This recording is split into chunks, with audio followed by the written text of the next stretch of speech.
బంజారా జాతిలో ఇవాళకి ఏ బంజారా హిల్స్లలో అయితే మనం బతికినామో ఆ బంజారా హిల్స్ బంగ్లాల కింద ఇవాళకి మన పరిస్థితులు ఎట్లున్నాయో మీ అందరికి తెలుసు.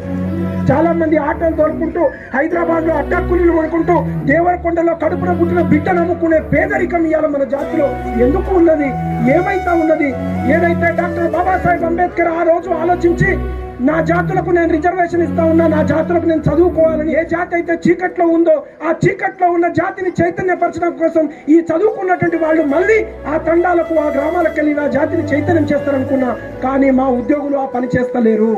మా ఉద్యోగులు వాళ్ళు వాళ్ళ కడుపులు, వాళ్ళ పిల్లలు, వాళ్ళ కుటుంబాలు చూసుకుంటారు తప్ప చీకట్లో ఉన్న నా జాతిని చూస్తలేరని అంబేద్కర్ ఆ రోజు చివరి క్షణాల్లో చనిపోకముందు ఏడ్చి బాధపడిపోయిండు.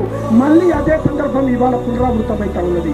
ఎందుకు ఇవాళ చదువుకున్న వాళ్ళం మన తండాలలో గ్రామాలలో బిడ్డలు నమ్ముకుంటున్నా, చదువుకోకపోయినా, కడుపుకు తిండి లేకపోయినా, కష్టాలు పడినా ఇప్పటికీ కట్టెలు అమ్ముకుంటూ కైకిల పోతి బతుకుతున్న మన సమాజం గురించి మనం ఎందుకు ఆలోచిస్తామని మనం ప్రశ్నిస్తా ఉన్నది.